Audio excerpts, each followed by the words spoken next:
നമ്മൾ ഇന്നിവിടെ പഠിക്കുന്നത് ലഘുവായ രീതിയിൽ സംഖ്യകളെ എങ്ങനെ ഹരിക്കാം എന്നുള്ളതാണ്, അതായത് ഹരണം. ആദ്യമായി 6 എന്ന സംഖ്യയെ 2 കൊണ്ട് എങ്ങനെ ഹരിക്കാം എന്ന് നോക്കാം. അതായത് ആദ്യമായി 6 എന്ന സംഖ്യയെ 6 വസ്തുക്കളായി ഇങ്ങനെ വരയ്ക്കുന്നു. 1, 2, 3, 4, 5, 6. ഈ 6 വസ്തുക്കളെ 2 വീതമുള്ള തുല്യ ഭാഗങ്ങളായി തിരിക്കുക. ഇങ്ങനെ 2 വീതമുള്ള തുല്യ ഭാഗങ്ങൾ 1, 2, 3.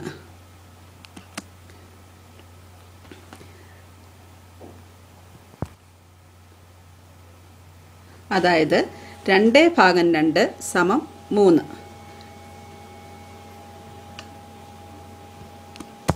അതുപോലെ തന്നെ ഗുണനപ്പട്ടിക അനുസരിച്ച് 2 ഗുണം ഏത് സംഖ്യയാണ് 6 എന്ന ഉത്തരമായി കിട്ടുന്നത്.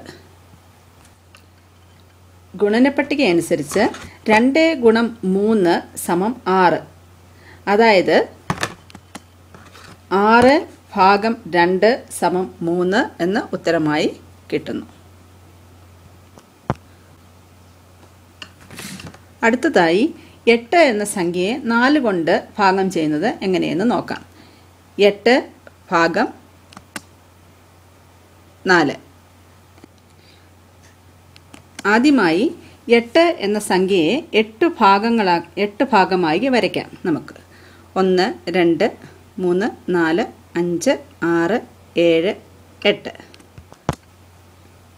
ഈ 8 ഭാഗങ്ങളെ 4 വീതമുള്ള തുല്യ ഭാഗങ്ങളാക്കി നോക്കാം.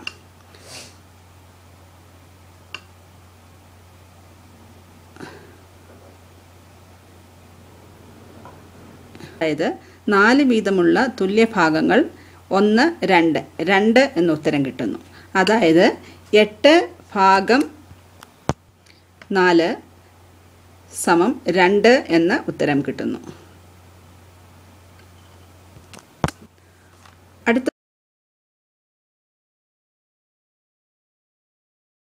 അടുത്തതായി 12 എന്ന 2 അക്കമുള്ള സംഖ്യയെ 3 കൊണ്ട് ഹരിക്കുന്നത് നോക്കാം.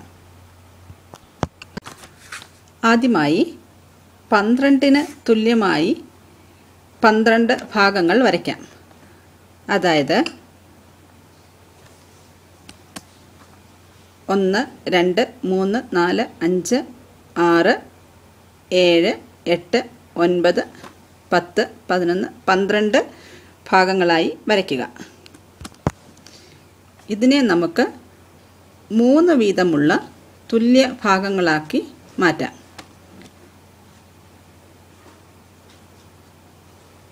1, 2, 3, 4. അതായത് 12നെ 3 കൊണ്ട് ഭാഗം ചെയ്തപ്പോൾ 4 തുല്യ ഭാഗങ്ങൾ നമുക്ക് കിട്ടി. അതായത് 12/3 സമം 4 എന്ന ഉത്തരമായി ലഭിക്കുന്നു.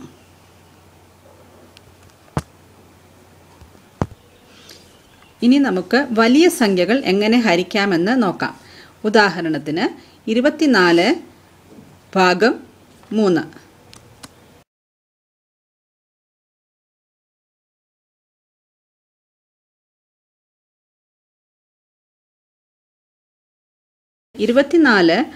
ഒരു വലിയ സംഖ്യ ആയതുകൊണ്ട് നമുക്ക് എല്ലായ്പ്പോഴും അതിനെ വരച്ച് കാട്ടി ഭാഗം ചെയ്യാൻ ബുദ്ധിമുട്ടായി വരും. ഇവിടെ നമുക്ക് ഗുണനപ്പട്ടിക ഉപയോഗിച്ച് എങ്ങനെ ഭാഗം ചെയ്യാമെന്ന് നോക്കാം.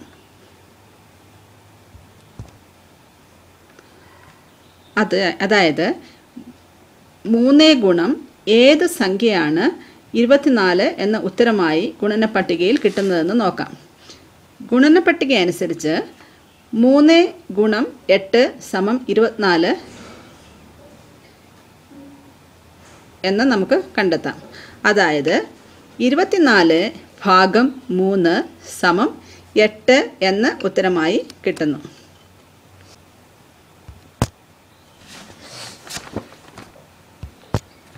ഇനി വേറൊരു രീതിയിൽ ഹരണം ചെയ്യുന്നത് പരിചയപ്പെടാം.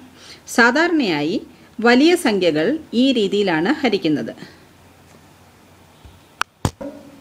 അതായത് ഏത് സംഖ്യയെ ആണോ ഹരിക്കേണ്ടത് അത് ഹാര്യം, അത് ചിഹ്നത്തിന് അകത്തെഴുതുന്നു. ഇവിടെ ഹാര്യം 24. ഏത് സംഖ്യ കൊണ്ടാണോ ഹരിക്കേണ്ടത് അത് ഹാരകം, ചിഹ്നത്തിന് വശത്ത് എഴുതുന്നു. ഇവിടെ ഹാരകം 3. ഏത് സംഖ്യ ഉത്തരമായി കിട്ടുന്നോ അത് ഹരണഫലം, ചിഹ്നത്തിന് മുകളിൽ എഴുതുന്നു.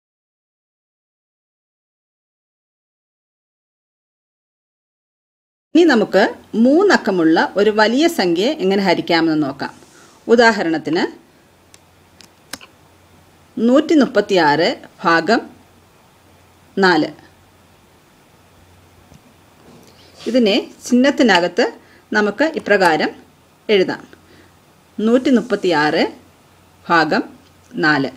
136 ഇവിടെ ഹാര്യം, 4 ഹാരകം. ഇതിനെ എങ്ങനെ ഹരിക്കാമെന്ന് നോക്കാം. ആദ്യമായി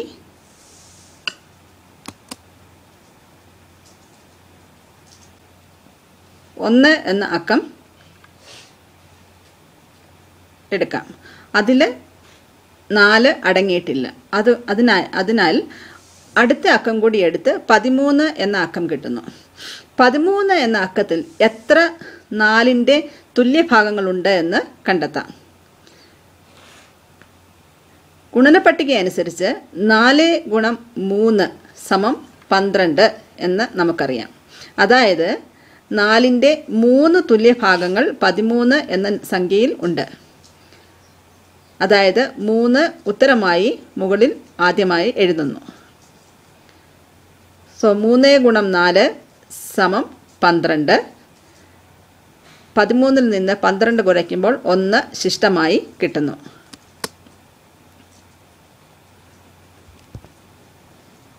അതിനുശേഷം 6 എന്ന സംഖ്യ താഴേക്ക് 1ൻ്റെ കൂടെ എഴുതി 16 എന്ന സംഖ്യ കിട്ടുന്നു. ഈ 16 എന്ന സംഖ്യയിൽ 4ൻ്റെ എത്ര തുല്യഭാഗങ്ങളുണ്ട് എന്ന് നമുക്ക് കണ്ടുപിടിക്കണം. ഗുണനപ്പട്ടിക അനുസരിച്ച് 4 ഗുണം 4 സമം 16 എന്ന് നമുക്കറിയാം. അതായത് 16ൽ 4ൻ്റെ 4 തുല്യഭാഗങ്ങളുണ്ട്. അതായത് 4 എന്ന ഉത്തരം മേളിൽ എഴുതുന്നു. 4 ഗുണം 4 സമം 16. 16ൽ നിന്ന് 16 കുറയ്ക്കുമ്പോൾ 0 ശിഷ്ടമായി കിട്ടുന്നു.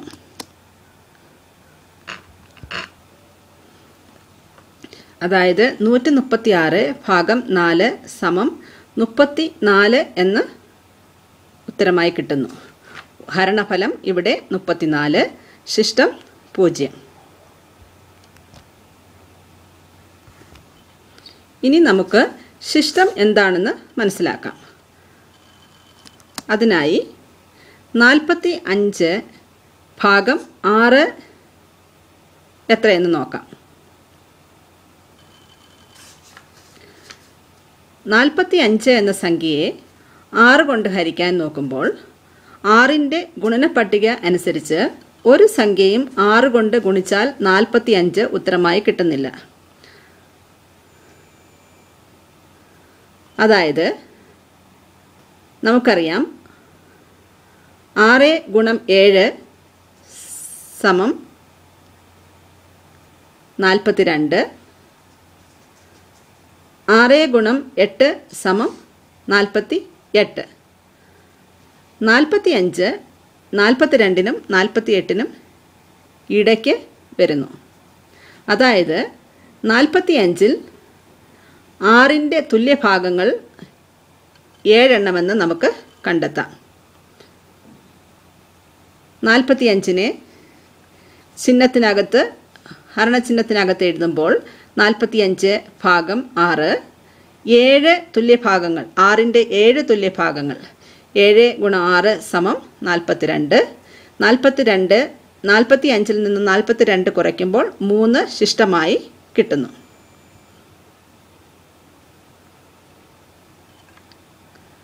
അതായത് 45 ഭാഗം 6 സമം 7 എന്ന് ഹരണഫലവും ശിഷ്ടം 3 ആയിട്ടും കിട്ടുന്നു. 45